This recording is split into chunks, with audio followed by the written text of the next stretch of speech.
participei, né, de uma banca com o professor Tiago, né, e eu já, naquele dia, falei, não, eu preciso convidar o professor Tiago para uma palestra, né, para ele trazer os seus pensamentos aqui, para a gente poder, né, refletir, né, sobre temas que são importantes. Então, pessoal, quero fazer formalmente aqui a apresentação. Né? O professor Tiago vai tratar do tema respeito ao devido processo legal como direito fundamental de primeira dimensão, uma reflexão sobre instrumentalismo e garantismo processual. Tiago Caverzan Antunes, graduado em Direito pela Universidade Estadual de Londrina, especialista em Direito Civil e Processo Civil, também, né, pela UEL, mestre, né, e doutor, mestre em Direito Negocial pela UEL, doutor em Direito pela Universidade de Marília, professor do curso de Direito, né, da Universidade Positivo e de diversos cursos de pós-graduação Lato Sensu, membro da Associação Brasileira de Direito Processual, da Associação Brasileira de Direito e Economia, do Instituto Paranaense de Direito Processual e da Academia de Letras, Ciências e Artes de Londrina. O professor tem vários artigos, livros publicados e também atua como advogado. Professor Tiago, mais uma vez, que bom que o senhor aceitou o convite. O senhor está com a palavra aqui no nosso evento. Muito obrigado. Muitíssimo boa tarde, professor Albino, tudo bem? Hoje, pela primeira vez na vida, eu deixo de fazer uma inversão daquilo que eu trago como cola para mim mesmo. O segundo ponto, em geral, é já pedir desculpas pela informalidade. Como nas últimas vezes eu acabei sendo informal na parte de cumprimentos e tudo mais, então eu já pedirei desculpas pela informalidade em primeiro lugar. Direi que é assim que eu sei ser, né? Mas isso sem qualquer espécie de desrespeito. E também de deixá-los muito à vontade para serem informais comigo também. Então, o jeito que eu gosto de conversar sobre direito é conversar mesmo. Então, a qualquer momento, vocês podem ficar à vontade para levantar a mão aí e a gente para e conversa. E o tempo passa muito mais rápido e de maneira muito mais agradável para mim quando é assim. Eu espero que nós possamos dialogar. Feito esse pedido de desculpas, que em uma apresentação minimamente organizada deveria vir em segundo lugar, agora eu vou cumprimentar o que a boa educação recomenda que deveria ser feito em primeiro lugar. Antes de tudo, professor Albino Gabriel, pela gentileza e generosidade do convite. Para mim é uma honra muito grande. Eu estou com um pouquinho de resfriado, com um comecinho de conjuntivite, então vocês me desculpem isso também, a voz meio fanha aqui, mas dizer que esse é um daqueles dias em que eu, até hoje, talvez quem está mais começando, né, está lá começando o mestrado, não entenda isso, e eu sempre me preocupo quando leem o meu currículo, que eu falo, olha, se a palestra não for minimamente boa depois, é uma vergonha o homem carregar um currículo desse, né? Mas esse é o tipo de dia, assim, em que até hoje eu conto para o meu pai e para minha mãe, eu mando cópia do negócio de divulgação, porque eu fico alegre, eu preciso contar para as pessoas, porque é uma honra enorme. O mestrado da Unipar é um mestrado já consolidadíssimo, com um corpo docente mais do que admirável, é um lugar de fala extremamente privilegiado, né, que só é concedido a pessoas, em geral, muito melhores do que eu, como, por exemplo, o professor Diego, a quem eu gostaria de cumprimentar. Eu não conseguirei ficar depois, mas eu fiz questão de vir mais cedo para assistir o professor Diego também, que é um professor porque eu tenho enorme admiração. A minha área é processo civil. Eu nunca consegui entender processo penal. Mas o professor Diego explica e eu entendo. Eu adoro ouvir o professor Diego explicando, portanto, porque eu me sinto até inteligente quando eu assisto as explicações do professor Diego. Eu também gostaria de cumprimentar o professor Horácio, que está aqui conosco, o professor Luiz Manuel, que esteve por aí também, e a professora Jussara, que foi quem fez o tão gentil convite para que eu participasse da banca junto com o professor Albino. A professora Jussara, minha professora, acho que é a mulher mais elegante que eu conheço. E de uma elegância com um conteúdo impressionante também. A professora Jussara é uma pessoa maravilhosa. É impossível aproximar-se da professora Jussara e depois se distanciar sem ser uma pessoa melhor, porque a professora Jussara é uma pessoa que ensina respirando. A professora Jussara ensina um negócio impressionante. Eu sou um grande fã da professora Jussara, fico muito feliz, portanto, por poder estar aqui, e também todos que investem uma parte de suas tardes de sexta-feira aqui em Londrina, uma sexta-feira que pediria um mar aqui em Londrina mesmo, já assim. Os senhores poderiam estar em piscina, né, fazendo qualquer outra coisa, estão aqui dedicando uma parte valiosa do seu tempo, da sua atenção àquilo que eu pretendo que a gente consiga conversar aqui. Eu vim falar um pouco sobre respeito ao... E queria dizer, professor Albino, que sempre que o senhor tiver a falta de juízo de me convidar, eu sempre estarei presente. A não ser que eu tenha algo de muito inadiável, assim, tudo bem, eu sempre estarei presente. E se não tiver mais tempo, a gente acha coisa, a gente inventa, porque é realmente um prazer muito grande. A ideia hoje foi falar um pouco sobre respeito ao devido processo legal como direito fundamental de primeira dimensão, e aí até estender isso um pouco para uma reflexão em torno da natureza jurídica do processo, a partir das visões dos instrumentalistas, que são os filhos mais notáveis do Brasil, pelo menos dos publicistas, e a partir da visão dos garantistas. Então, e eu já vou dizer o seguinte, porque eu acho que, como nos advertiu o Nietzsche, né, faz parte da honestidade de um professor, eu sempre conto isso para os meus alunos no primeiro dia de aula. Né? Olha, a gente tem sistemas de referência diferentes. Importante que você saiba qual é o sistema de referência que faz mais sentido para você. Eu não sou pastor, não quero converter ninguém, nada disso. Né? E aos meus alunos eu sempre conto qual é o meu próprio sistema de referência, ou quais são os meus próprios sistemas de referência, porque dizia o Nietzsche que faz parte da honestidade de um professor advertir os seus alunos contra si mesmo.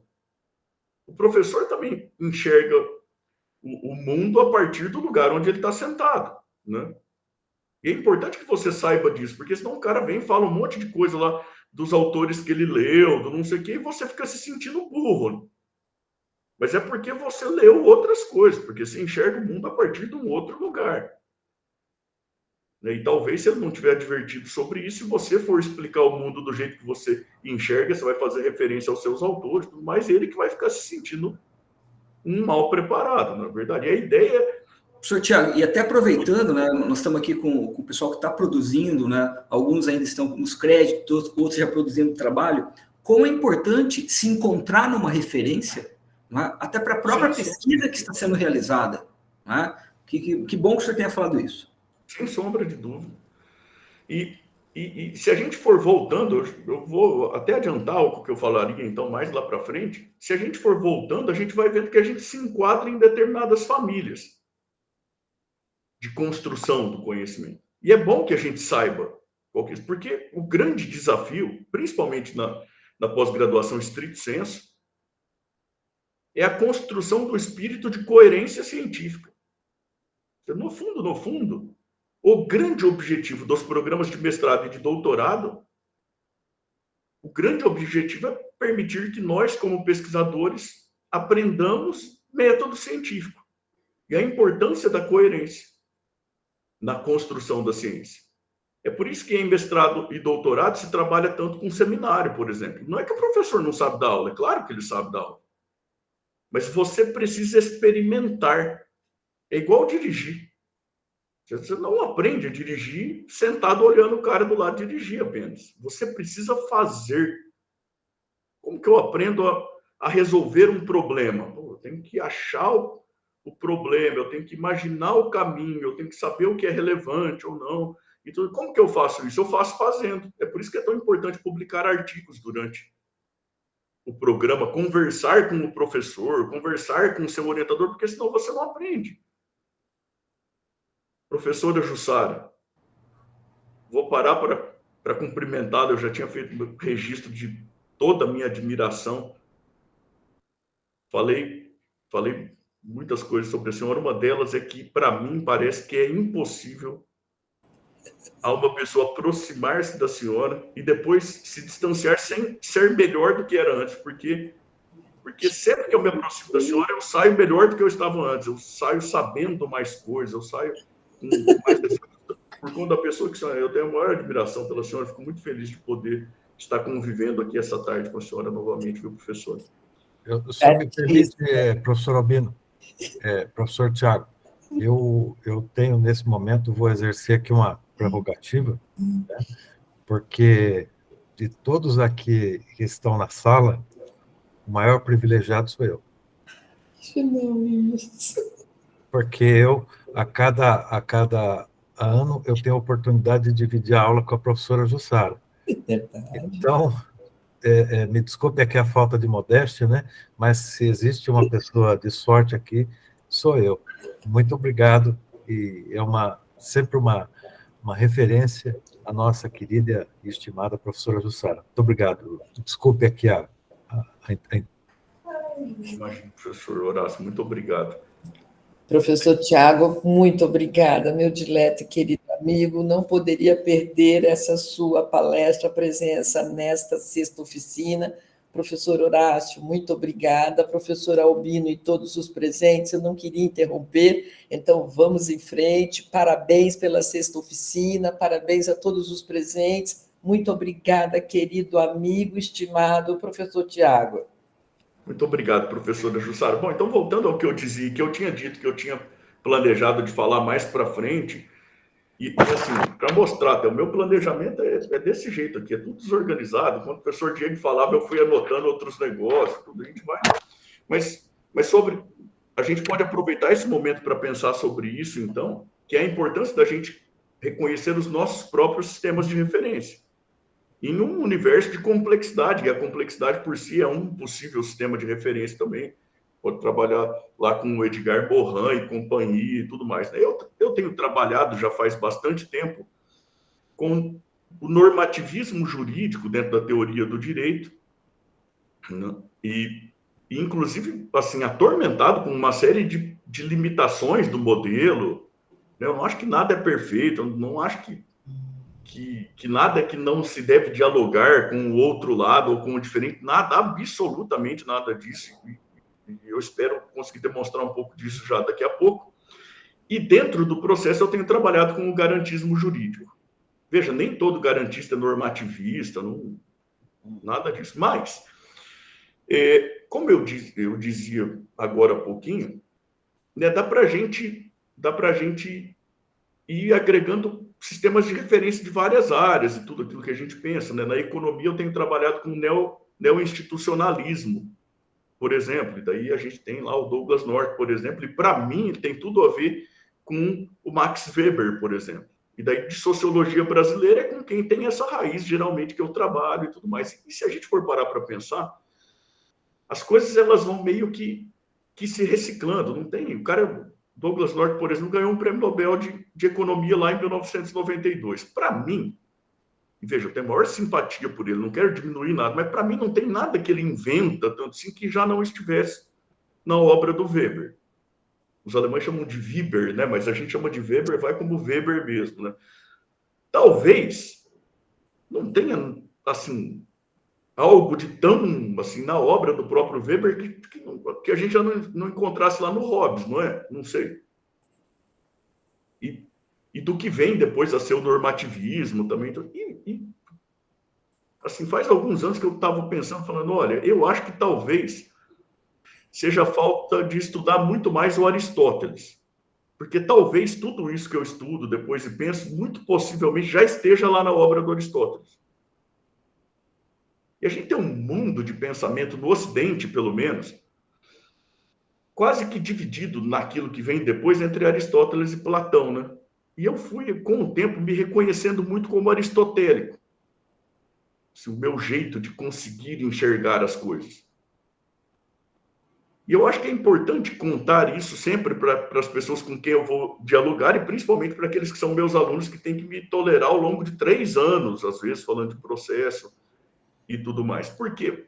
Porque, veja, quem que sou eu para falar mal do Platão, não é verdade? Eu consigo enxergar o mundo mais de acordo com as categorias com as quais trabalhou Aristóteles, mas, assim, e no fundo, talvez seja genético, eu não sei, ou seja de criação, porque eu juro por Deus, eu queria conseguir enxergar o mundo com as lentes do Platão. Eu acho que deve ser uma vida muito mais confortável. A fé na existência, de fato, de um mundo ideal, ao qual a gente possa ter acesso e tudo mais. Isso deve ser algo assim, muito confortante na perspectiva transcendental, em relação daquilo que a gente não consegue entender, em relação ao significado da vida mesmo, sabe? em relação àquilo que a gente consegue falar para outra pessoa quando ela perde um ente querido, por exemplo. Para quem consegue enxergar o universo andando junto com o Platão, eu imagino que deva ter outros vários problemas, mas que esse tipo de coisa seja menos desconfortável. Mas é que não é muito a gente escolher, né? É o jeito que a gente consegue enxergar. E aí é importante que a gente tenha clareza e procure ter coerência e honestidade. É aquela coerência que nos permite ter olhar científico. Quer dizer, as conclusões a que chego podem não ser verdades universais, mas elas têm coerência com as premissas com as quais eu consigo trabalhar. Isso é o mínimo de compromisso científico que se espera, né? Então, é mais ou menos nesse sentido assim que eu gostaria de conversar muito brevemente e dando, assim, novamente, completa liberdade para ser interrompido. Pode levantar a mãozinha, mas nem precisa também. Pode abrir o microfone, falar. A ideia é um tanto... se eu for falar sozinho, eu não sei se eu vou conseguir. Ou talvez eu fique até no tal do caipira, fala demais, né? Eu sou um caipira do sertão do interior de São Paulo, assim. Também, se não me mandarem parar, é capaz que à noite eu ainda esteja por aqui, dependendo de como o papo for. Bom, mas vamos lá. Em primeiro lugar, o instrumentalismo. Porque eu não sei vocês, mas eu estudei em uma escola, que é a Universidade Estadual de Londrina, que em processo é de perfil instrumentalista. Isso por conta de uma genealogia. Os grandes professores aqui, eu sou muito grato, eu fiz graduação, especialização, mestrado lá.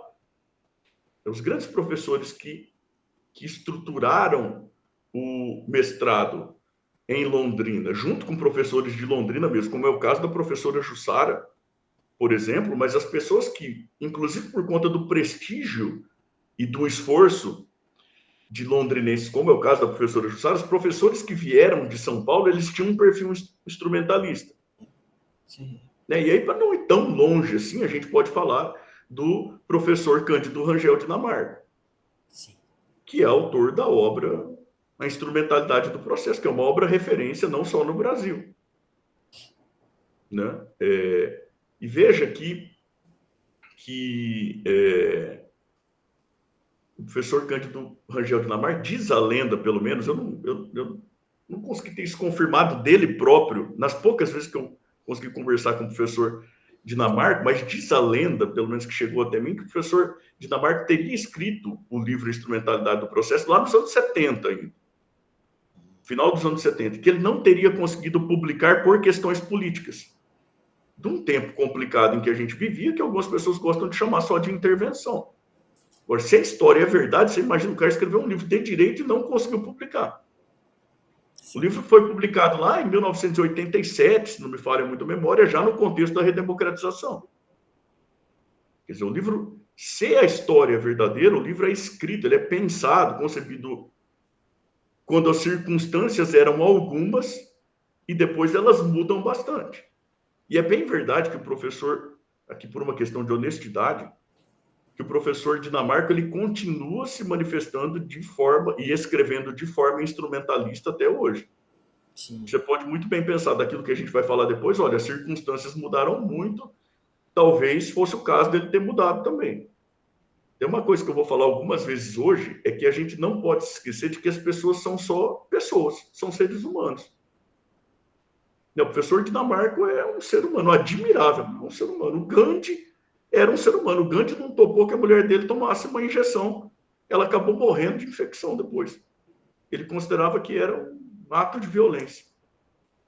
Não sei se vocês sabiam disso. Eles correm de falar, pô, é um boçal, né? Não, cara, ele era só um ser humano. E se você leva em conta tudo que ele fez sendo só um ser humano, aí é digno de admiração, né? Quem consegue ser extraordinário sendo só ser humano? O professor Dinamarca é um ser humano. O juiz é um ser humano. E essa é uma ideia que é importante a gente ter em mente aqui. Quer dizer, acho que já ficou claro de tudo que o professor Diego falou na palestra tão interessante dele. Isso, na minha reflexão, é de extrema importância. O juiz é só um ser humano. Com todas as limitações que muitas vezes ele nem consegue enxergar de ser humano. E eu estou falando isso para falar do professor Dinamarca, para depois falar, mas o Brasil mudou, não sei o que, talvez ele devesse... A gente não tem que pensar muito assim, porque assim, A ciência ela tem um desafio de coerência, mas o cientista é um ser humano também. O professor Rubem Alves, ele é mais conhecido por crônicas e tudo mais, né? Mas ele é um grande filósofo da educação e da ciência também, né? Ele tem um livro fabuloso de filosofia da ciência, não sei se vocês já tiveram a oportunidade de ler, que procura desmistificar algumas coisas da ciência. Ele fala, a gente imagina qualquer cientista como um cara com um jaleco branco e tal, e aí lembra daquele exemplo do Lago de Cisnes, né? Do David Hume, né? O cara que observa a realidade, ele olha lá 10 mil cisnes brancos, e aí ele fala, o cientista, o olhar de cientista, todos os cisnes são brancos. Aí um dia vem um cisne negro voando, pousa no lago, há um momento de desconforto, ele se lança a nova investigação da verdade, porque a nossa observação é sempre muito limitada, né? Mas ele se lança uma nova observação da realidade e tal, e aí revê as suas conclusões. O Rubem Alves fala, olha, isso é muito o que a gente queria que fosse, né? Não é assim. Chega o cisne negro, o cientista vira para o lado que só tem branco, para não ter que enxergar aquele cisne negro. Ele é capaz de contratar alguém para matar o cisne negro. E se começar a chegar muito cisne negro, num primeiro momento ele, cientista, vai falar que é outra coisa que não cisne. Porque cisne é tudo branco. É quando não tem mais como que a ciência muda. Porque o cientista, que é um ser humano, ele morre abraçado com a hipótese dele e não permite que isso mude. Veja, o Rubem Alves não está falando de um cientista em particular, ele está falando de seres humanos, como nós. Agora, é importante que a gente tente entender o que é que tem por trás. Então, o instrumentalismo, que, então, ele, no Brasil, tem como grande nome o professor Dinamarca. Veja, o professor Dinamarca tem uma série de discípulos, tem um que depois vira professor junto com ele, são amigos, sócios, e tudo, que é o professor José Roberto Santos Bedak.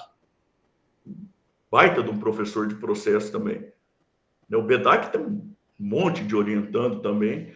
Um deles, o professor Rogério Molica, foi orientando dele na graduação, no mestrado, no doutorado também. O professor Rogério Molica foi meu professor do doutorado e depois virou, inclusive, meu supervisor no pós-doutorado, que por conta da correria da vida, filho pequeno, eu ainda estou tentando terminar o que eu combinei com ele lá para ver se a gente consegue concluir. E veja, a gente se escolheu por isso, exatamente por isso.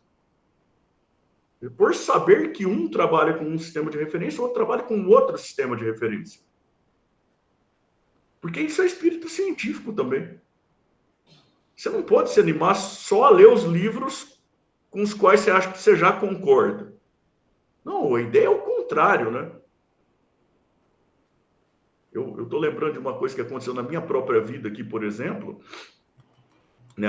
A minha visão, como eu contei, é de uma sociologia não marxista, o que eu estudei de sociologia até hoje. A minha esposa é psicóloga, mas a primeira graduação dela é ciências sociais. Quando eu a conheci, ela fazia ciências sociais. Aqui na Universidade Estadual de Londrina, que é quase todo mundo marxista, no curso de ciências sociais.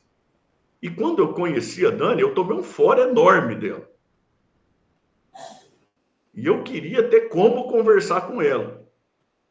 Só que eu não tinha repertório para conversar com ela. Então eu fui pegar daquilo que era mais facinho para conversar. Não, o que tinha de mais fácil que dava para ler para tentar conversar com ela. Era o Bauman. Vocês já devem ter ouvido do Zygmunt Bauman.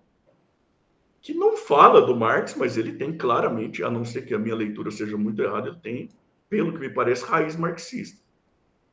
Era um cara que eu sabia que eu ia discordar dele, mas eu peguei para ler o primeiro livro que eu li do Bauman, se chama Vidas Desperdiçadas. Não sei se alguém aqui já leu. Cara, foi um livro que me incomodou profundamente.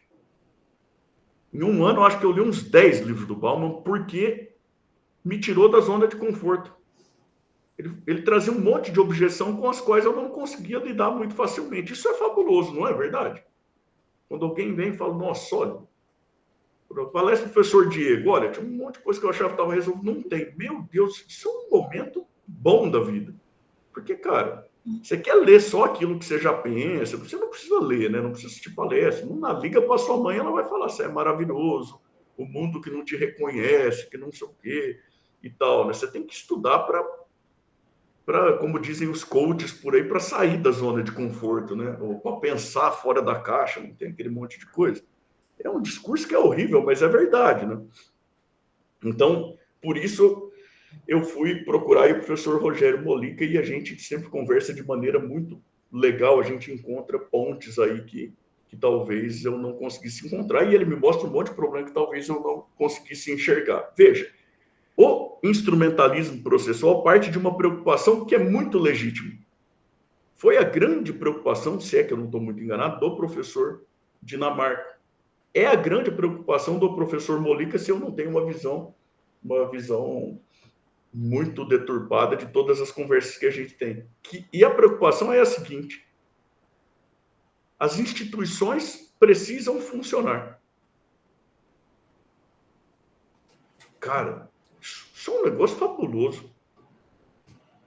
Nós falamos já hoje aqui com o professor de contrato social, do poder do Estado, não é? Veja, se a gente traz para a perspectiva civil, dá até para pensar no penal também, a gente já faz esse link, mas imagine assim, eu vou pegar alguém que está com a câmera ligada, aqui o José Adelar, ele se compromete a me pagar, sei lá quanto, José Adelar? Abra o microfone aí e me conta. 10 mil. 10 mil reais. Olha, gente, temos aqui uma confissão de dívida, depois talvez eu precise arrolar os senhores como testemunhas. Ele se compromete a me pagar 10 mil. E aí ele não paga. E por que ele não paga? Ele não paga porque ele é brasileiro. O devedor no Brasil não se preocupa muito. O Weber fala disso também, né? Mas ele não paga. Veja, o ordenamento jurídico fala que o José Adelar tem que me pagar?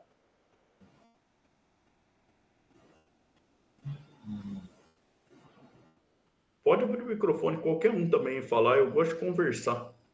Aliás, eu tenho saudade dos eventos mais presenciais, a gente economiza muito de tempo, se fosse presencial, muito provavelmente não conseguiria ir. Mas quando é presencial, a gente se existe a confissão de dívida... Oi?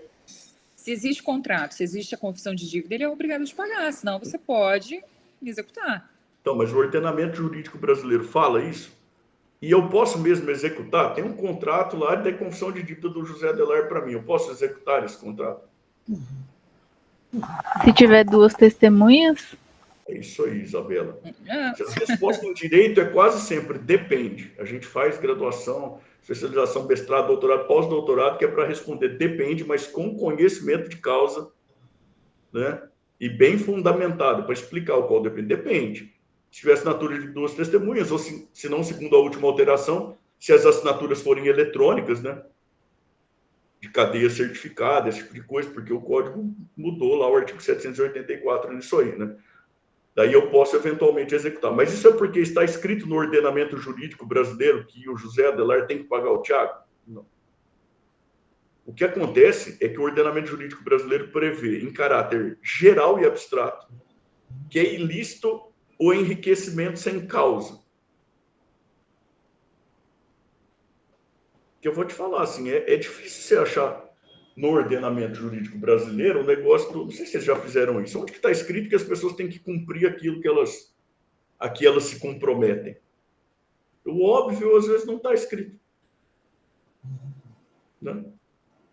Então, mas, é um pacta sunt servanda, desde o direito romano. Mas não está escrito. Bom, então, assim, as pessoas não podem se enriquecer sem causa. Né? E o José Adelar, se ele se comprometeu a pagar, ele tem que pagar. Mas, assim, fiz o contrato sem assinatura de testemunha, porque era legítimo também. Só nós dois não, assinatura física. Veja que esse detalhe muda o tipo de procedimento ao qual nós dois vamos nos sujeitar. Porque pode ser processo de conhecimento objetivo, construção de certeza jurídica sobre situação juridicamente relevante. Ou tem lá os dois testemunhos, é outro procedimento ou encadeamento completamente diferente, porque na execução a coisa gira em torno de efetivação de direito sobre o qual existe uma presunção, ainda que relativa, de legitimidade que decorre da existência de um documento que é distinguido pelo ordenamento jurídico como título executivo. Então, o que define qual caminho eu posso pegar? É o ordenamento jurídico que distingue que tipo de documento que é ou não título executivo. E é porque a lei fala. Isso é escolha legislativa, o legislador escolheu desse jeito aqui. Porque você veja, por exemplo, quando a gente conversa lá com a graduação, as pessoas se surpreendem, eles falam, decisão do árbitro, por exemplo, é título judicial ou extrajudicial? Se a maior parte dos alunos você fala, é extrajudicial, foi feito fora do judiciário, tem uma lógica. Você olha os órgãos que compõem o poder judiciário, não está lá, né? A arbitragem, Câmara Arbitral, nada disso. Mas o artigo 515 fala que a sentença arbitral é título executivo judicial. O Archibaldo está observando aqui que o contrato de honorários não precisa de assinatura de testemunha para ser título executivo extrajudicial. É verdade. Isso por conta de previsão da Lei 8.906 de 94, que é o Estatuto da Advocacia e da Ordem dos Advogados do Brasil, é lei federal. E fala que o contrato de honorários é título executivo extrajudicial. Não faz menção à necessidade de testemunha. Então é título executivo extrajudicial. Tem razão, bem observado, Archibaldo. Eu até brinco sempre quando eu vou dar aula de execução, porque daí quando vê lá os documentos particulares assinados por duas testemunhas, aí eu pego e falo pro pessoal, olha, nem sempre, pode ter previsão legislativa em sentido diverso. Qual que é o contrato mais sagrado que existe no mundo? E as pessoas sempre respondem que é o casamento. Aí eu sempre falo que isso é um sinal de ingenuidade, até bonitinho e tudo, mas que é o contrato de honorários, né? É porque eu sou uma pessoa grosseira mesmo, né? Mas daí os alunos dão risada e tal, e eles não esquecem mais, né? Bom, vamos lá, então. Então, vejam. E aqui eu vou até contar uma historinha bem rapidinho, que é assim, para contextualizar. É claro, se a coisa não funciona, eu, Tiago, então eu preciso ir ao Poder Judiciário para procurar certeza, institucionalmente falando, para daí, quando transitar em julgado, poder procurar uma tutela de caráter executivo mesmo, e daí a gente tem um percentual enorme do ganha, mas não leva. Não é verdade? Cara, isso é uma tragédia. Porque quando as instituições não funcionam, o cidadão se sente tentado à barbárie. E veja, eu estou falando de processo civil. Você imagina, e longe de mim ter um discurso punitivista ou de aumento de conduta tipificada criminalmente, não nada disso, longe disso. Eu acho até, eu sou um minimalista também, eu acho que a gente tem que desregulamentar um monte de conduta. Mas daquilo que se a gente for pensar no direito penal como última ratio, aquilo que a gente acredita que é odioso o suficiente para precisar ser direito penal, porque eu vou falar que, para mim, que sou civilista, esse direito penal sem pena, que daí tudo é crime, mas daí não dá com não sei o quê, daí faz sem pena. Direito penal sem pena, para mim, parece uma contradição etimológica até. Sabe, resgatar o direito penal como isso aqui é odioso o suficiente para precisar ser objeto do direito penal como última ratio. E daí a gente tem que ter um mínimo de efetividade institucional. E veja, isso dizendo que é uma preocupação de alguém que já vai procurar se dizer daqui a pouco como garantista, mas é que a gente tem que entender a preocupação do outro lado. Eu sou de Olímpia, eu cresci pelo menos em Olímpia. Olímpia é uma cidadezinha que fica pertinho de São José do Rio Preto. Aconteceu um caso, foi parar até no Fantástico. Um advogado que era de Olímpia, estava morando em Rio Preto, ele tinha um crédito grande de honorários para receber, de um empresário que tinha sala lá dele, comercial, lá no centro de Olímpia, na Rua São João, é a rua centro lá de Olímpia. Morre lá na Igreja Matriz. E o que o advogado que tem um contrato de honorários, como o Archibaldo disse, é título executivo, o que ele faz para receber os honorários dele?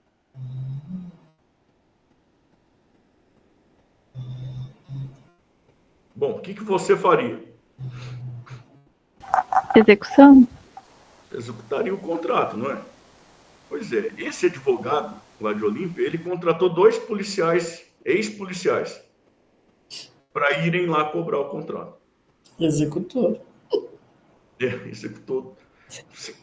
no outro sentido da palavra, né? E mandou lá no centro de Olímpia. O empresário lá de Olímpia, ele estava sabendo que isso era uma coisa que podia acontecer. E ele tinha contratado um ex-policial para ficar fazendo a segurança dele lá também. Resultado, tiroteio no centro da cidade. Morreram acho que 2 ou 3 pessoas. Inclusive quem não era ex-policial, que não tinha nada a ver com o negócio. Se vocês derem um Google aí, depois vocês vão procurar e vocês vão achar. Cara, isso é uma tragédia. Porque isso é o que acontece quando as pessoas não confiam nas instituições. Quando as instituições não funcionam, o cidadão se sente tentado à barbárie. E veja que esse é um caso mais significativo ainda. Porque tudo isso começa pela decisão de um advogado de não confiar no Poder Judiciário. Um advogado. Ele não precisava nem contratar advogado, ele não tinha que pagar honorários para ninguém fazer serviço por ele, não ia ser 30% a menos do bolso dele, nada disso. O advogado não consegue confiar no Poder Judiciário. Isso é um problema muito sério. E essa é, pelo que me parece, a preocupação que existe por trás do instrumentalismo. E instrumentalismo em que sentido, professor? Olha, o processo é, nessa visão, um instrumento de efetivação do direito previsto em caráter geral e abstrato para a solução dos casos que são levados individual e concretamente. Porque a ideia é aquela, hora, eu não posso nem se o José Adelar largar o carro dele, a gente vai um churrasco junto, ele larga o carro dele com vidro abaixado, R$10 mil em cima do banco. Se eu for uma pessoa atenta aos meus próprios limites de atuação, eu não posso pegar o dinheiro dentro do carro dele para me sentir quitado. Porque isso é uma conduta ilícita também, um exercício arbitrário das próprias razões, apropriação indébita, eu sei lá no direito penal como que isso vai ser mais adequadamente classificado, mas eu sei que não é lícito. Aquela ideia da vedação da autotutela. E por isso que a gente aprende lá, quando a gente começa a dar processo, né, que a demanda não é proposta contra a parte contrária, ela é proposta contra o Estado. Olha, em que sentido? Olha, você, Estado, me proíbe de resolver meus próprios problemas, vai lá e resolve, então. Então, veja, a preocupação é muito legítima. E a gente tem fundamento até na Constituição, né? Você pode pensar lá no inciso 35 do artigo 5º.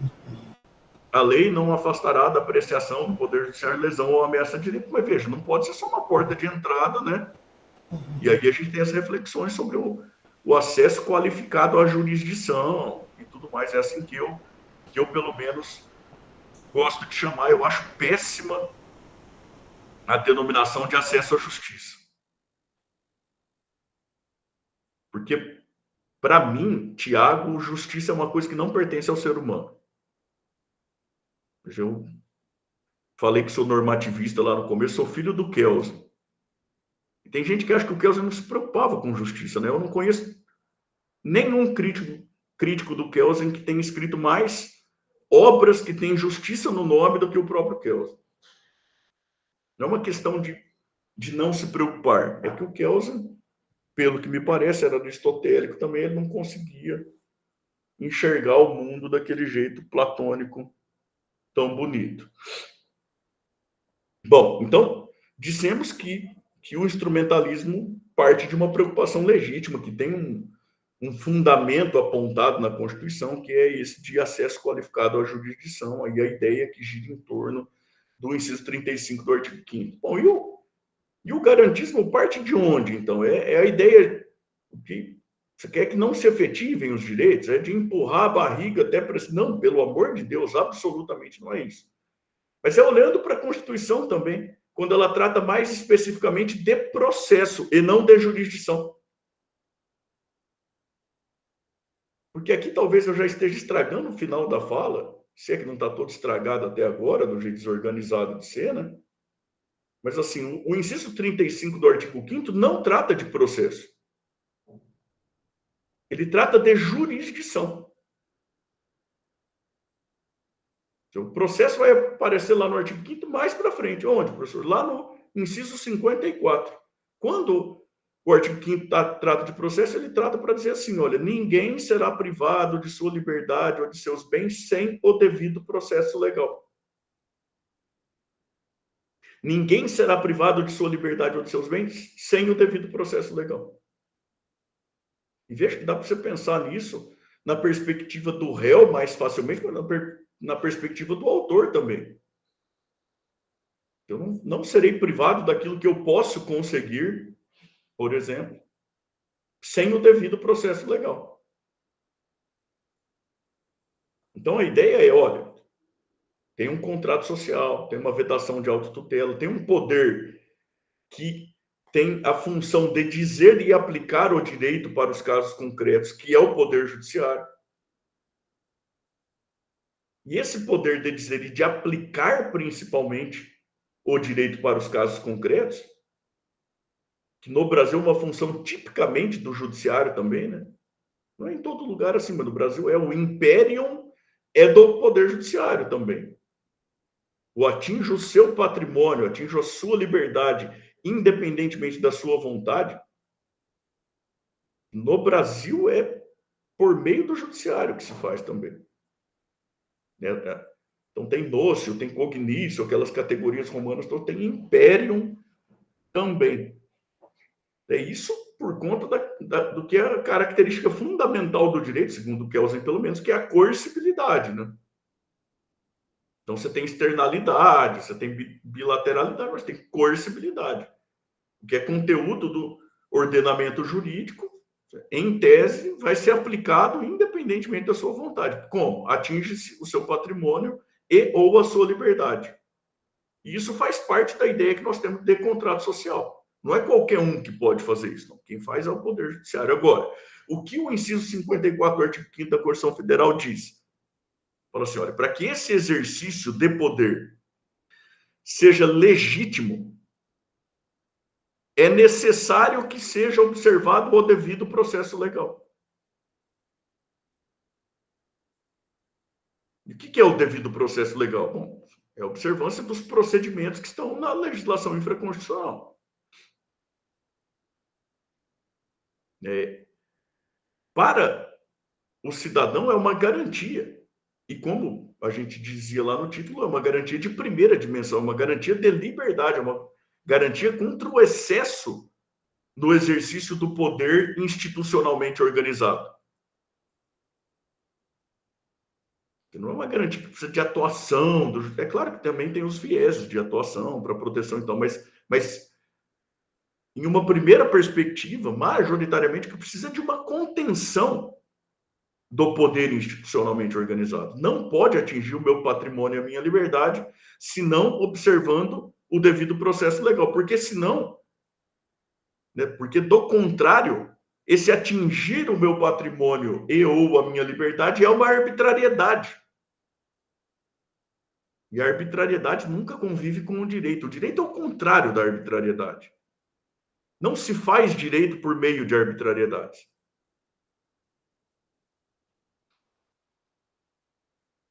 Tá, isso tudo é muito bonito, professor, mas para que precisa disso tudo? Olha, a Constituição, a própria Constituição nos dá algumas notícias, que são depois meio esquecidas no nível infraconstitucional, e no Brasil isso tudo é muito complicado, porque a gente trabalha com uma ideia de ordenamento jurídico hierarquizado, escalonado de maneira hierárquica, né? Que é a expressão que o próprio Kelsen usa a partir de um determinado ponto da vida dele. Isso não é o único jeito de enxergar o ordenamento jurídico, para falar bem a verdade. O Kelsen trabalhava com outro tipo de visão antes. Para ficar mais fácil para se localizar, a gente trabalha aqui com a ideia da pirâmide do Kelsen, não é verdade? Que é um excelente termômetro para a gente identificar quem não leu o Kelsen ou que leu muito pouco, porque não existe pirâmide do Kelsen. Você não precisa acreditar em mim, você pode pegar depois as obras dele em PDF, dar um Ctrl F lá em pirâmide, você não vai achar a pirâmide. Ele fala em ordenamento organizado de maneira escalonado hierarquicamente. A exata expressão agora me fugiu até aqui, mas está lá na teoria pura do direito, está na teoria do direito de Estado também, depois de um certo ponto, porque não é pirâmide e também não é do Kelsen. Não foi ele que inventou. Chegou ao conhecimento dele por meio de um aluno dele. Aí você vai falar, né, com você mesmo, geralmente é o que acontece, na forma, maldito Kelsen, mais um motivo para eu odiar aqui, que ele esteja no quinto dos infernos, desonesto, apropriou-se da construção do aluno, é nada, nós só sabemos disso porque ele próprio deu crédito para o aluno dele. O nome do aluno dele, que depois foi o grande discípulo dele, também tudo era o Adolf Merkel. Você imagina, cara, que tempo diferente, né? Vou abrir parênteses aqui para falar muito brevemente sobre isso. Cá entre nós, assim, quantos livros dos seus professores você já leu na vida? As pessoas não se leem mais, sabe? O Kelsen leu o negócio do aluno dele, velho. Porque eu falo assim, você imagina daí o professor ler coisa de aluno, né? O aluno lê do professor, você imagina o contrário, né? Eu leio uma tantada, eu sei que os professores em geral também leem, né? Mas você vê que isso, no mundo, no geralzão, assim, é uma raridade. Ele leu os textos do aluno dele, ele se incomodou com aquilo, ele procurou entender melhor e ele mudou a obra da vida dele de acordo com o novo modelo. Cara, isso é uma história fantástica do espírito científico, né? Vamos falar a verdade. Mas isso tudo para dizer que a gente trabalha com a ideia da pirâmide do Kelsen, que não é pirâmide nem. Do Kelsen vive virando de ponta cabeça, né? O Código de Processo Civil está cheio de coisas assim. Ele começa o artigo 1º falando, olha, é a Constituição, porque então, chega lá no 9º, já fala que pode afastar o contraditório em tutela provisória sem urgência, velho. Então, mas qual que é o fundamento da Constituição para fazer isso? Aí você fala, olha, isso é um troço meio complicado. Vai para o judiciário, o que o judiciário fala? Mas é o que está na lei, vale o que está na lei. Às vezes de maneira até muito mais complicada, né? Porque, por exemplo, e isso só para, assim, dos muitos parênteses que a gente vai abrindo, que às vezes se alongam, né? Mas uma coisa que me incomoda muito é o negócio da capacidade postulatória no juizado especial até 20 salários mínimos. Pode porque a lei deixa. Aí você fala, mas velho, olha, o artigo 133 da Constituição Federal diz que o advogado é indispensável à administração da justiça. E aqui está um outro ponto importante da fala, que é assim, professor, mas se apego ao texto normativo, a gente precisa interpretar o texto normativo, mas é que para viver em sociedade, o exercício interpretativo ele tem que ter o texto normativo como ponto de partida e como limite. A gente depende do significado que as palavras têm ao longo do tempo, significado socialmente compartilhado. Porque senão fica impossível, senão tudo que a gente está fazendo aqui não tem o menor sentido. Tem que interpretar o artigo 133. Tá bom, me pega um dicionário qualquer que dê um outro significado para a palavra indispensável, então. Porque em todos que eu tenho, indispensável significa o que não se pode dispensar, o que ninguém pode dispensar. Isso é o que a Constituição fala. É claro que a própria Constituição poderia dispensar de maneira mais específica, mas não é ela que faz isso. Quem dispensa é o nível infraconstitucional. A gente vive passando por cima da Constituição para achar o que não está lá ou para ter dificuldade de encontrar o que está. É muito complicado, né? Bom, mas, de toda maneira, para voltar um pouquinho que seja para o tema aqui, né? Então, devido ao processo legal no inciso 54. Tá aí, a Constituição só fala que tem que respeitar o que está no nível infraconstitucional, e o que está no nível infraconstitucional, às vezes, não tem lá tanto essa qualidade. Assim é um problema. A Constituição fala mais alguma coisa? Ela fala, olha, já no inciso 55, a Constituição fala que aos litigantes em processo tanto administrativo quanto judicial são garantidos o contraditório e a ampla defesa com os meios e recursos a ela inerentes. Veja, isso é mais recado para o legislador do que para o julgador. Para o julgador, o recado até então é, olha, tem que respeitar o processo na forma que está previsto no nível infraconstitucional.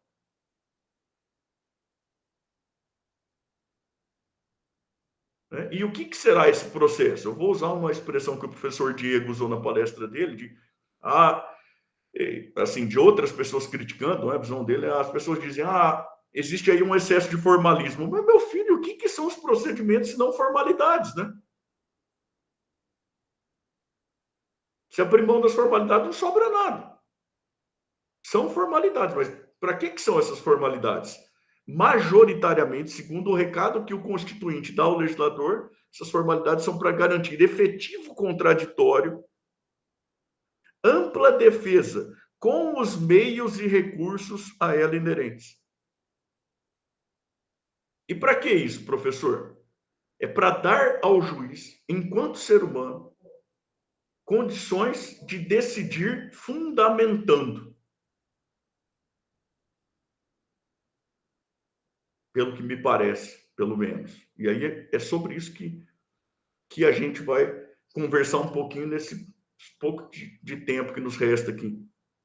Que assim, como assim, professor, fundamentando? Bom, o artigo, a gente dá um salto daí na Constituição, o artigo 93, inciso 9,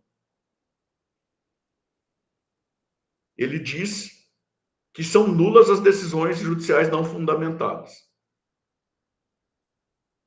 Então, é requisito de validade das decisões judiciais a fundamentação. E aí, nesse ponto, pelo menos o Código de Processo Civil, ele fala bastante também, né? Ele tenta convencer. Ele fala nas normas fundamentais, ele fala lá na atuação do juiz, ele fala na técnica decisória, ele fala no processo nos tribunais, né? Fala várias vezes em fundamentação.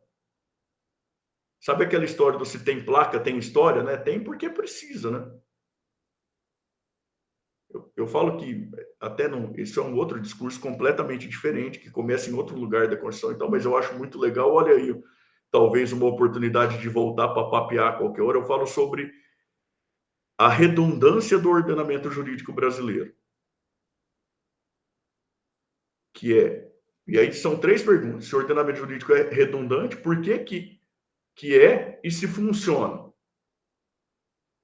E dá para terminar a palestra no começo, mas tem muita coisa muito divertida de falar, que é redundante porque precisa e não funciona. Eu não sei aí nas cidades onde vocês moram, aqui em Londrina nós temos a Beverly Hills de Londrina, é a Gleba Palhano, maravilhosa, coisa mais linda, prédios, praças bonitas, gramado nas calçadas e tudo mais, tem plaquinha lá. Não deixe as fezes do seu cachorro. Por que tem a placa? Porque precisa, cara. E não adianta. Isso é uma marca cultural nossa. Então, por que se fala tanto de fundamentação? Porque precisa. Os juízes fundamentam? Não fundamentam. O que você faz? Embargo de declaração. O que o juiz fala? Que você quer rediscutir os fundamentos, que na verdade não estão lá, e que daí você que se socorra da via recursal adequada. Né? E ainda o Código procurou corrigir isso também, né? Porque antes daí você ia para outra instância, a outra instância falava, olha, realmente a omissão existia, mas não pode haver inovação recursal ou supressão de instância, não sei o que, tem que voltar lá atrás para ele explicitar fundamento, para depois voltar de novo para cá. Sim. Aquela ideia de um processo que é kafkiano também, né? Você fala, eu não entendo nada, eu só me sinto angustiado. É óbvio que o objetivo não deve ser esse também, né? Mas o dever de fundamentação sobre as circunstâncias do caso concreto, sobre o que as partes falaram e sobre a lei.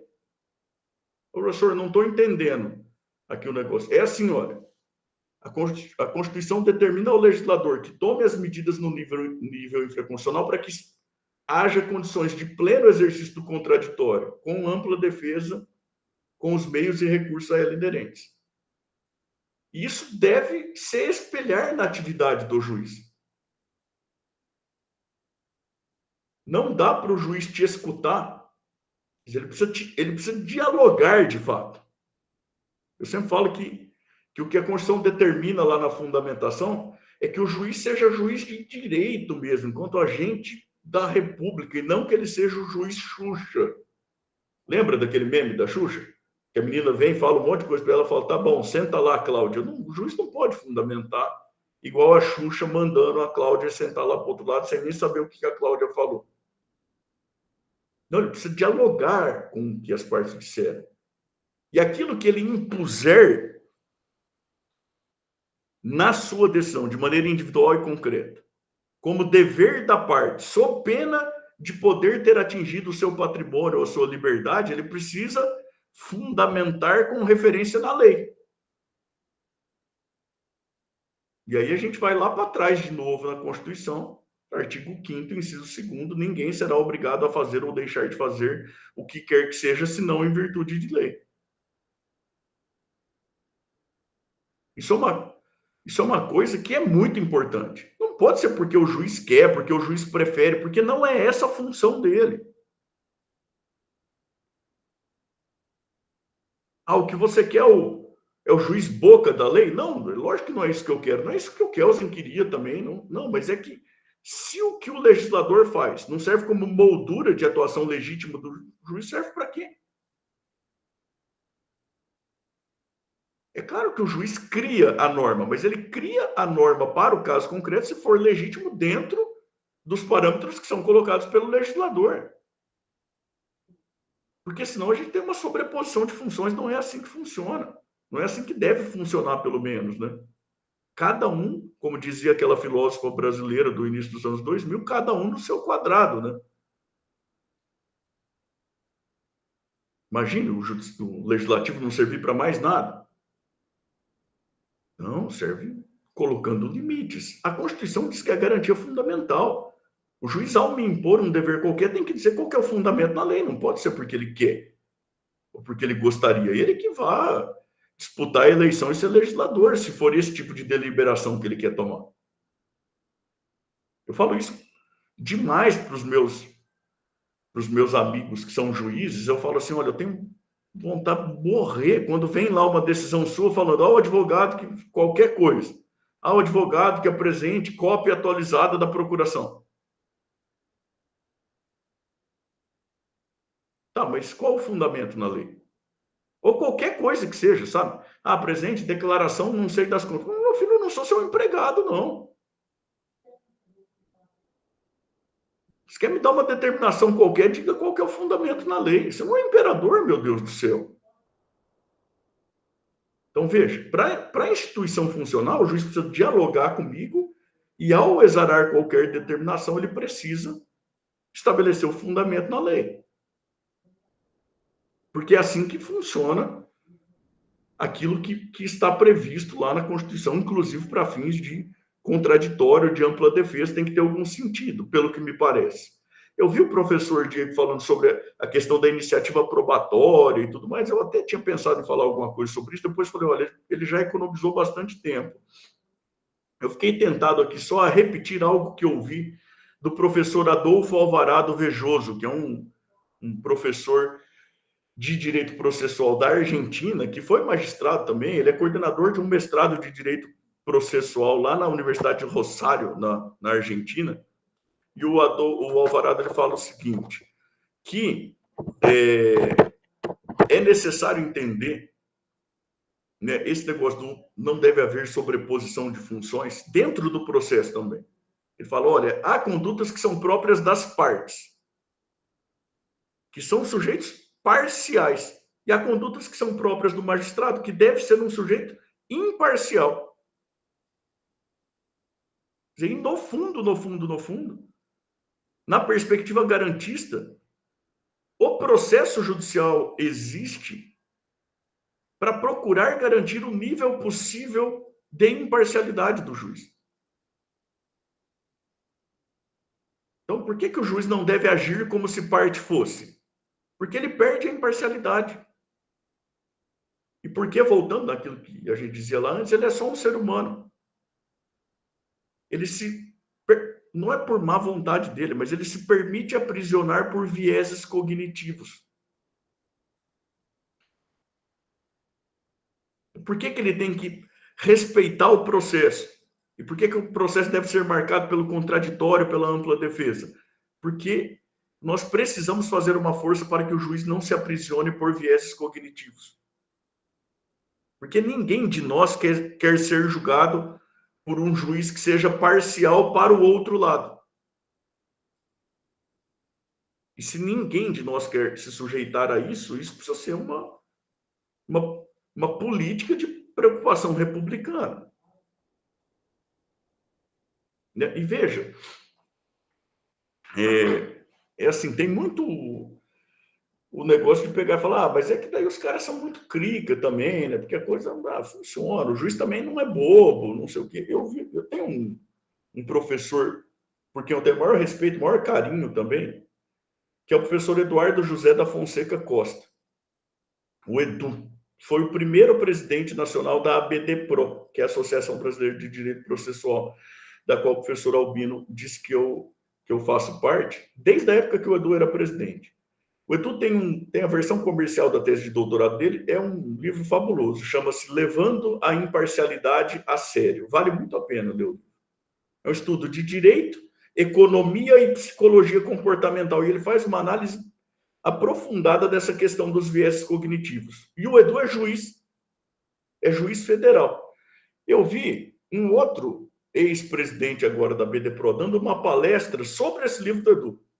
Eles são amigos, inclusive, os dois, eu tenho a alegria de ter os dois como amigos. Esse outro é um juiz que é aqui do Paraná, que é o professor doutor Antônio Carvalho Filho. Eu vi o Antônio dando uma palestra sobre o livro do Edu.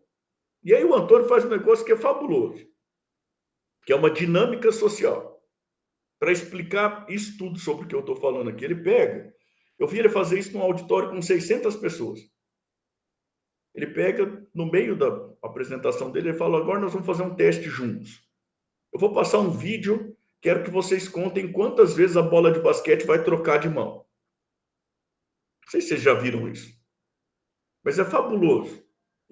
Eu já tinha visto o vídeo, daí eu pude observar as outras pessoas. Ele passa o vídeo e tem um pessoal que está vestido com roupa de basquete, pessoas de vários jeitos, sim, várias conformações físicas, e elas vão jogando a bola uma para outra, tal. A hora que acaba o vídeo, ele pega e fala assim, olha, quem aí contou 15 vezes? Você tem um ou outro, tal, 16, 17, quase todo mundo levanta a mão. A resposta certa é 17. Aí ele perguntou para esse auditório de mais ou menos 600 pessoas, que cor que era o gorila? E aí, cara, começa um burburinho assim, que as pessoas, mas que gorila? Gorila. Que cor que era o gorila? Ninguém viu o gorila. Ele fala, eu vou voltar o slide, nós vamos passar o mesmo filme, vou fazer voltando o slide, não o slide para frente, o slide para trás. E aí passa o filme de novo. Tem uma pessoa que entra vestida de gorila, dança no meio, vai para um lado, vai para o outro, tal, e depois sai. Ninguém vê o gorila. E aí ele fala, olha, isso aqui é um teste já validado várias vezes, isso aqui é um experimento social. O que eu fiz com vocês antes, ao falar, preste atenção na bola, isso cria um viés cognitivo de ancoragem, que chama.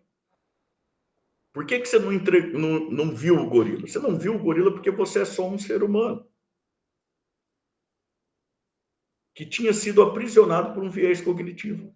Não é porque você não gosta de gorila, porque você tem má vontade, que você estava não sei o quê. Não, você não estava prestando atenção, você estava participando. Por isso que você contou o número de vezes que a bola mudou de mão. O que isso tem a ver com o que eu estou falando? O juiz é só um ser humano também. Se ao longo do caminho o manejo que se dá aos procedimentos permite, às vezes até incentiva, que ele seja aprisionado por vieses cognitivos, como ele tem condição humana de imparcialidade.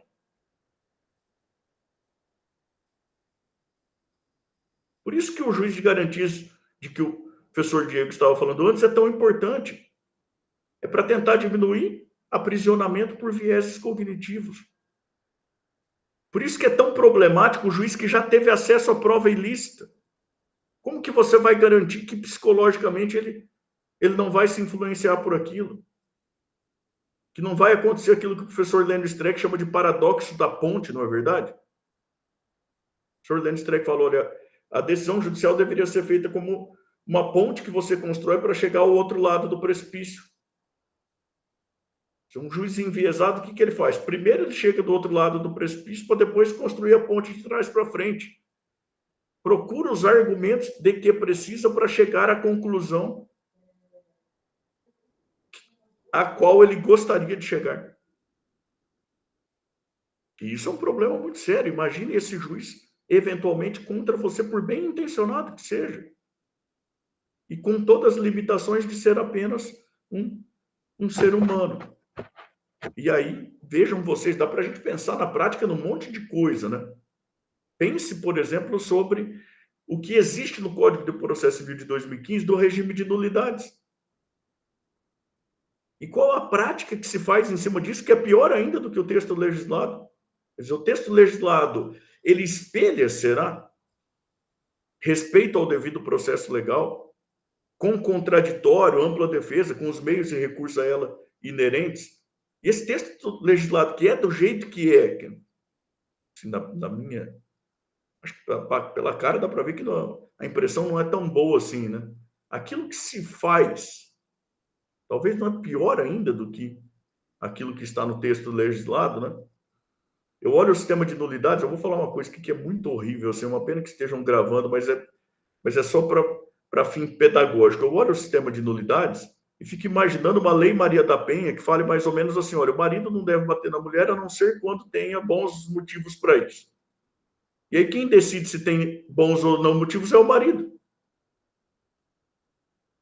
E a gente vai criar um regime de nulidades daí que, na prática, o jeito que funciona é, olha, o juiz, para que, quando ele atinge o patrimônio ou a liberdade de alguém, isso seja legítimo, ele deve se pautar, ele deve ter o método, o processo, não como instrumento. Não é instrumento, é método de trabalho legítimo para o juiz. O processo. Veja, isso é uma ideia importante. O processo não é instrumento à disposição do juiz, na visão garantista, pelo menos. Ele é garantia do cidadão contra eventual arbítrio do juiz no exercício da função, por bem intencionado que seja. E para o juiz, é método de trabalho. Olha, para esse trabalho dele ser feito de maneira legítima, ele precisa respeitar o devido processo legal, que deve ser marcado pelo contraditório e pela ampla defesa. O que é tudo isso? É um conjunto de formalidades que tem vistas a evitar aprisionamento por viéses cognitivos. É um resumo bem corrido do que a gente falou até agora. Tá, e quando não respeita? Quando não respeita, se não tiver lá prejuízo, não tem problema. Toca a vida para frente. Quem decide se tem prejuízo? O juiz. Não parece o marido que decide se a esposa está merecendo um pé do ouvido ou não? Cara, isso é uma garantia que não serve para nada. Se essa for a visão que se tem da coisa. Que pode também estar muito errada, inclusive por falta de estudo da minha parte, no meu caso, muito mais falta de estudo do que o professor Diego. É evidente que é um grande estudioso, né? Como é legal ouvir o professor Diego falando. Bom, como que a gente deve sair dessa confusão toda? Então, a gente larga tudo que o instrumentalismo pensa para lá, abraça o garantismo como profissão de fé. Eu acho que a gente não deve fazer nada muito assim, sabe? Eu já disse que sou profundamente influenciado, ou gostaria de ser, pelo menos, pelo Aristóteles. Eu sou budista também faz mais de 20 anos, e tem uma coisa em comum entre os dois. O Aristóteles diz que a virtude está no meio termo entre os extremos, que são sempre viciosos. E o Buda diz que a verdade está no caminho do meio.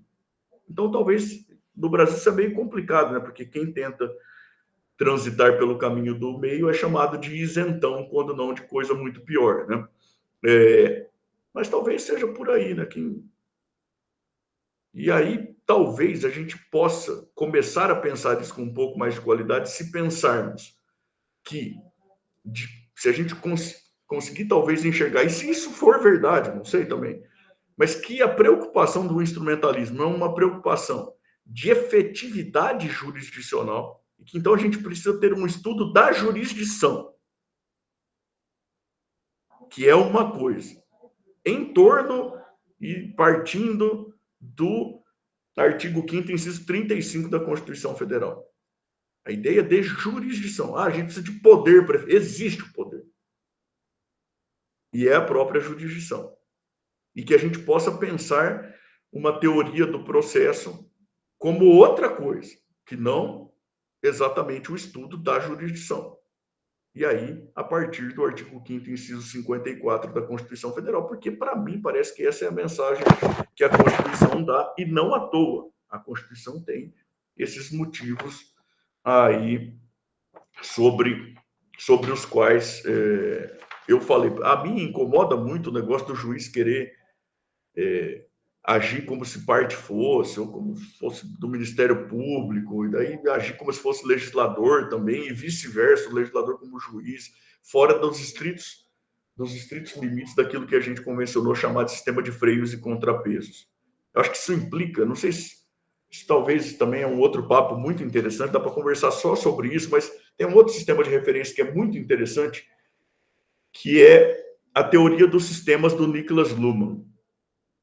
Não vai dar tempo para a gente explorar isso, mas isso é uma preocupação importante, que é, olha, quando a gente usa a lógica de um sistema em outro sistema,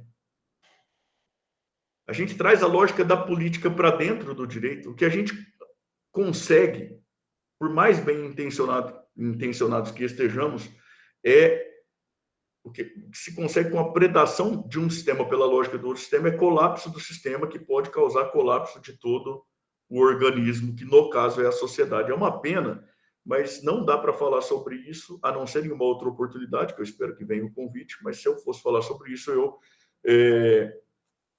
eu invadiria muito o tema do meu colega, que vem falar coisas mais importantes do que eu. Professor Albino, muito obrigado, desculpa por ter atuado de maneira tão atabalhoada assim. Imagina, professor Tiago, eu que agradeço. Bom, primeiro eu já quero cumprimentar aqui o professor Júlio, que já está presente aqui na nossa sala virtual. Professor Tiago, eu acho que, primeiro, parabenizar, né, pelas reflexões que o senhor nos trouxe aqui, e realmente é preciso fazer, talvez, uma revisão, né, sobre até mesmo o que significa jurisdição. Não é um objeto ainda do meu estudo, mas já tem me chamado a atenção alguns autores, né, provocando, né, esse novo olhar sobre jurisdição. De não atrelamento, né, do termo jurisdição, né, simplesmente ao poder judiciário, mas simplesmente com a ideia, né, de estabelecer o que é direito. Duas partes negociando sem ter o terceiro judiciário envolvido, eles podem estabelecer o que é o direito entre eles, né, por meio de uma composição. E isso pode significar também jurisdição. Então, jurisdição significa aplicação do direito e resolução do caso, e não apenas o exercício do poder judiciário. Eu digo isso como uma reflexão, serve para todo mundo, né, nos seus pensamentos, enfim. Eu li alguns autores nesse aspecto, né, mas eu não fiz um estudo aprofundado, mas me chamou muito, né, a atenção sobre o tema. Assim como o garantismo, o instrumentalismo, o formalismo valorativo, na outra, na corrente que vem, é importante que todos nós aqui da pesquisa do processo, né, tenhamos essas referências. Né, e com certeza, professor Tiago, o senhor trouxe aqui boas indagações internas, né, de como resolver as nossas pesquisas, né, por meio desses vieses, né, que nós temos aí do processo. Bom, nós estamos quase chegando, mas eu queria deixar aqui em aberto, né, se alguém quiser fazer algum comentário, alguma pergunta aqui para o professor Tiago. Nós temos alguns minutinhos aqui antes de eu passar para o professor Júlio, né? Então não dá para abrir demais, mas vamos lá. Se alguém quiser fazer um comentário, alguma pergunta, por favor, está em aberto.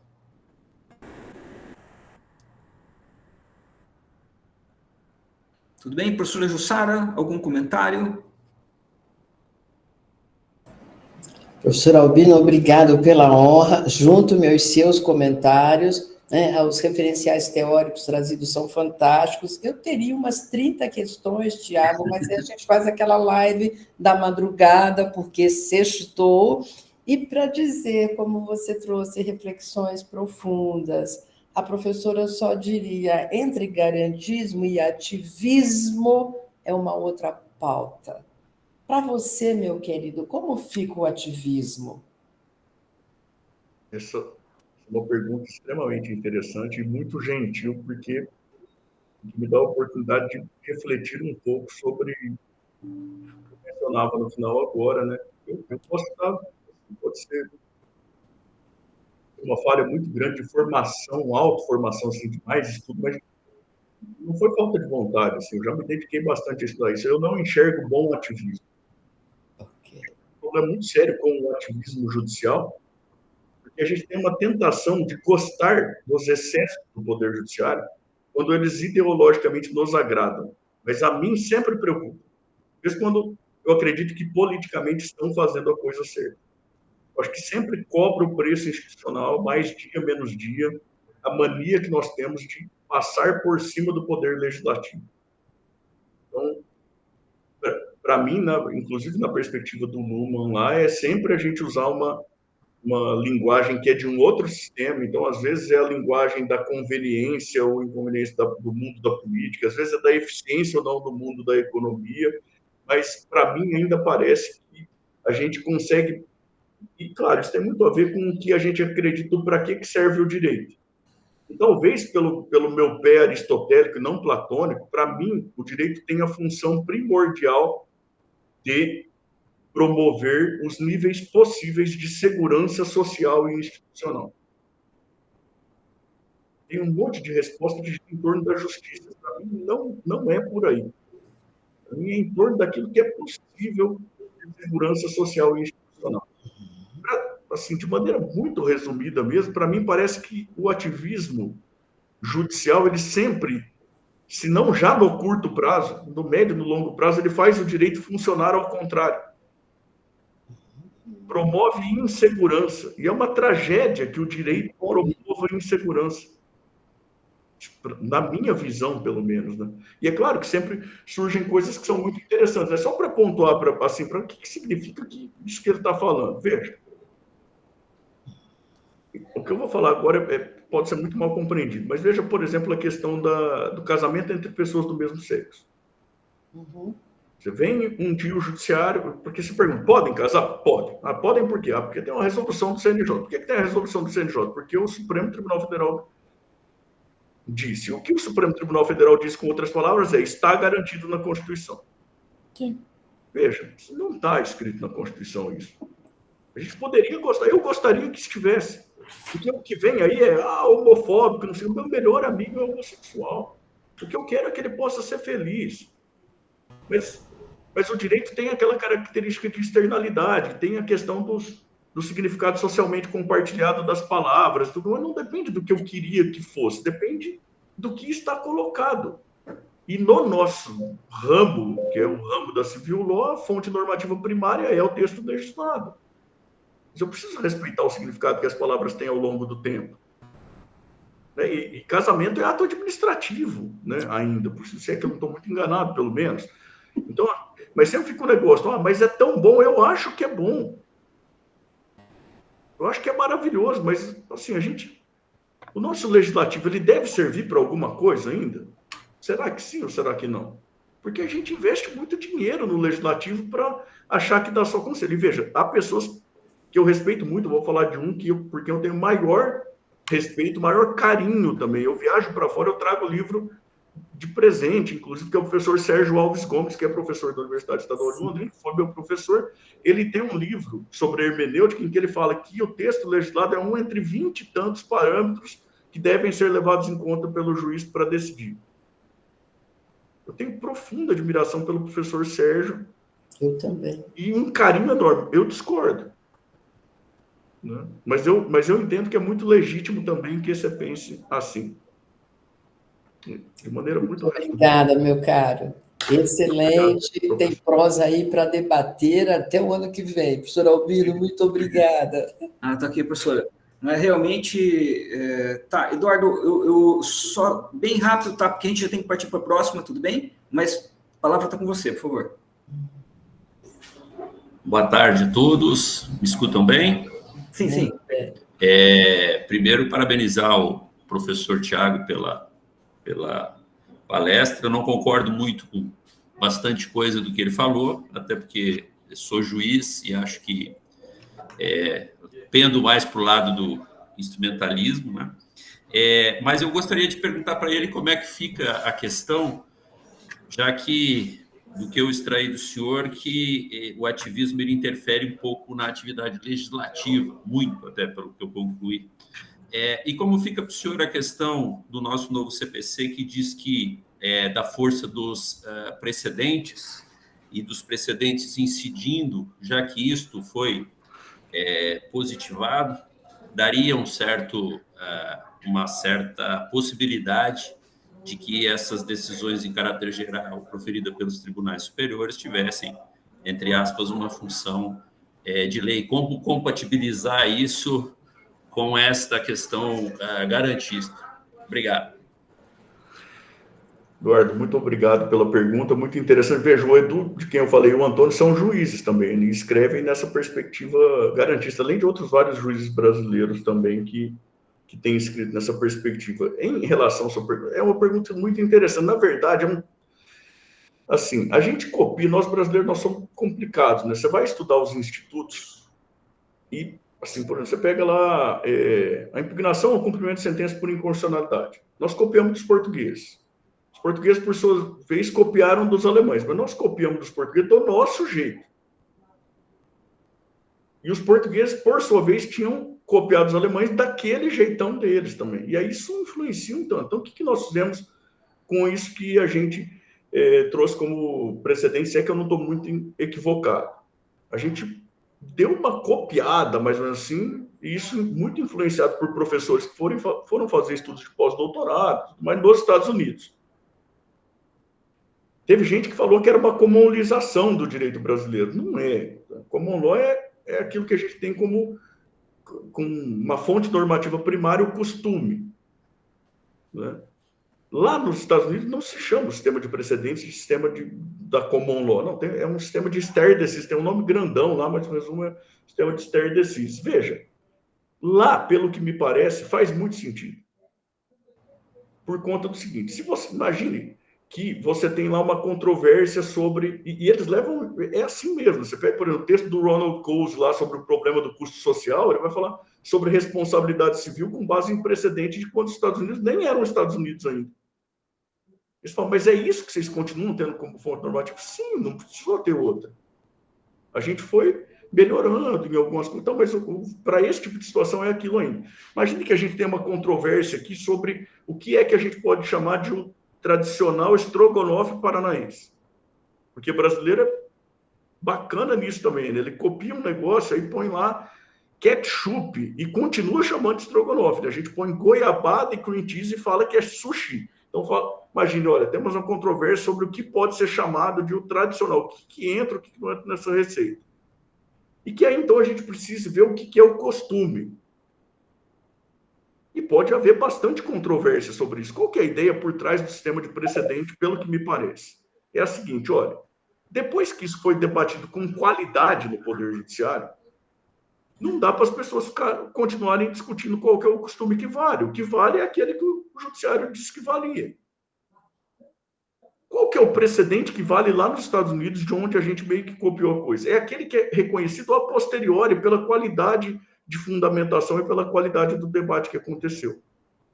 É uma bobagem chamar de comunalização do direito brasileiro. Nós fizemos no tão profundo espírito civil law que nós escrevemos o que é que a gente considera que vai ser precedente e como que é que eles são criados. Por que é que a gente fez isso? Pelo que me parece, é aquela história do se tem placa, né? Talvez porque a gente tenha chegado a uma impressão de que precisava. Olha, o Supremo Tribunal Federal vem e diz qual que é a correta interpretação e aplicação de um determinado dispositivo da Constituição Federal por decisão colegiada e tudo mais. E depois os juízes de primeira instância, de tribunal e tudo mais, os próprios ministros do Supremo Tribunal Federal individualmente continuam decidindo em sentido contrário sem circunstância nova. E aí, pelo que me parece, é o direito funcionando ao contrário, distribuindo insegurança. E para alguns casos que são muito importantes, né? A última vez que eu fui levado a estudar isso por conta do escritório aqui, você pega, por exemplo, questão de cirurgia para transgênero. O plano é obrigado a pagar ou não? O Poder Judiciário aqui do Paraná, tem uns 2 anos atrás, quando eu estudei a questão por conta aqui do Paraná, dizia que não. A não ser que haja previsão no plano, ou que esteja na norma da ANS lá, não estava, tal, que não precisa e que isso não tem nada a ver com a dignidade. O Tribunal de Justiça de São Paulo fala que tem que pagar, e isso decorre da dignidade, ambos fazendo referência ao artigo 1º, inciso 3º da Constituição Federal. Qual que está certo? E veja, não sou eu que vou dizer, eu sei lá qual que está certo, assim, com todo o respeito mesmo, não sei.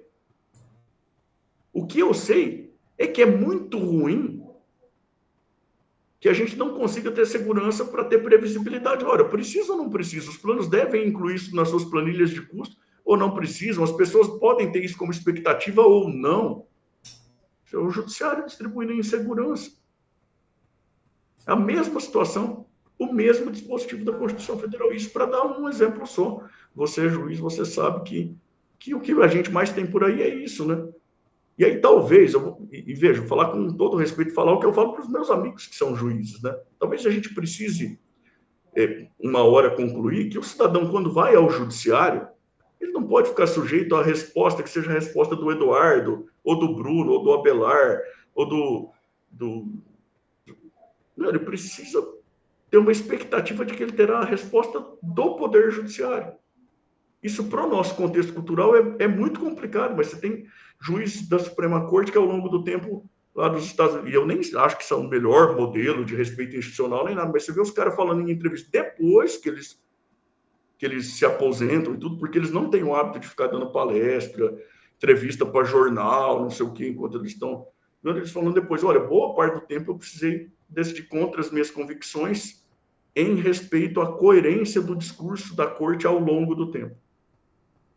Porque quem decide é a corte, não sou eu. Parece que ultimamente eles têm tido alguma dificuldade em relação a isso também, né? Acho que são tempos complexos e confusos no mundo inteiro, talvez. Mas isso é uma coisa da qual a gente não tem muita percepção aqui, né?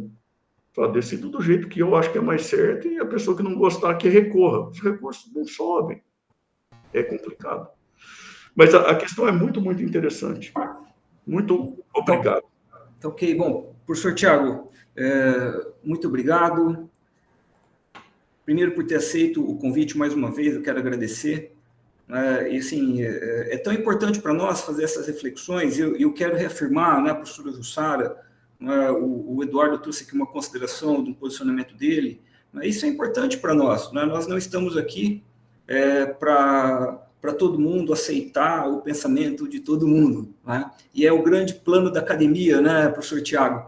Nós refletirmos, discutirmos, encontrarmos soluções, encontrarmos caminhos, discordarmos, dialogarmos. Esse é o espaço acadêmico. Eu fico muito feliz, que a gente possa ter aqui essa liberdade de poder dialogar e termos ideias. Professor, com certeza o senhor trouxe para nós aqui uma excelente tarde, que eu anotei várias coisas aqui com grandes reflexões. Mais uma vez, muito obrigado, agradeço, e já vou partir aqui para a nossa próxima palestra. Professor Tiago. Queria só aproveitar para agradecer muito mesmo, para mim foi uma tarde muito agradável, espero que vocês tenham se divertido também. Agradecer pela oportunidade, professor Jussara, muito obrigado por ter feito essa apresentação. Professor Albino, muito obrigado pelo convite. Sempre que eu puder, conte comigo, né? Vai ser sempre uma honra estar aqui. Professor Júlio, desculpa por ter ingressado tanto do seu tempo, uma honra estar aqui com o senhor também. E isso que o professor Albino registrou aqui, eu vou ter que me ausentar, mas antes de registrar algo, assim, 30 segundos. É muito importante a capacidade da gente dialogar. Isso que tem acontecido, que a gente faz de processo, faz simpósio que vai só instrumentalista, simpósio que vai só garantista, isso é uma bobagem. Isso é uma bobagem sem tamanho. Vejam que eu gastei um tempo aqui, investi um tempo para falar, olha, eu entendo que os instrumentalistas partem de uma preocupação que é legítima. Sim. A gente tem que voltar a fazer isso. Sem conversar, a gente não avança. Eu estava pensando aqui, eu ia registrar, depois acabei esquecendo, e não quero ser deselegante, eu adoro o Eduardo José da Fonseca Costa, mas eu estava pensando que, para mim, muito provavelmente seria muito mais divertido pegar uma noite e tomar vinho com o Eduardo Floriano, que está aqui agora, e que disse, olha, eu discordo, o senhor tem restrições, do que com o Edu, que pensa um monte de coisa muito parecida do que com o jeito que eu tenho que pensar. Porque... E eu gosto, professor, do vinho, só me chamar aí que eu vou a Londrina. Então venha e vamos marcar esse vinho, porque é assim que é divertido. Com certeza. Eu quero participar dessa conversa, hein? Então vamos marcar esse vinho. Vamos marcar o professor Jussara, vou todo mundo tomar esse vinho e dialogar. aquilo que a gente já acha, a gente não consegue crescer. É aquilo que eu falei do livro do Bauman lá, eu achei um livro dele que me falava um monte de coisa que eu discordava, mas que me causou incômodos, eu li outros 10 em um ano. Acho que é 10, muito, mas talvez uns 8 por aí. Porque isso é legal, gente. Legal. A gente saber que o outro está bem intencionado também, que ninguém é dono da verdade, né? Tá bom? Gente, Obrigado, professor. um beijo para vocês, fiquem com Deus. Obrigado. Bom evento, grande abraço. Tchau, tchau. Um abraço, tchau, tchau. Muito bem.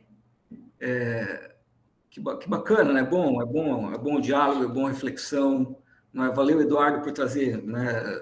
Motivar, mas até algumas contradições, assim, é natural e é importante a gente tenha, né, esse espírito, né, que seja realmente de investigação. Bom, vamos mudar o foco agora, mudar o tema. Estamos aqui, né, já com a presença do professor Júlio César Garcia. Professor Jussara, obrigado, viu? Abraço. Tchau, tchau, queridos.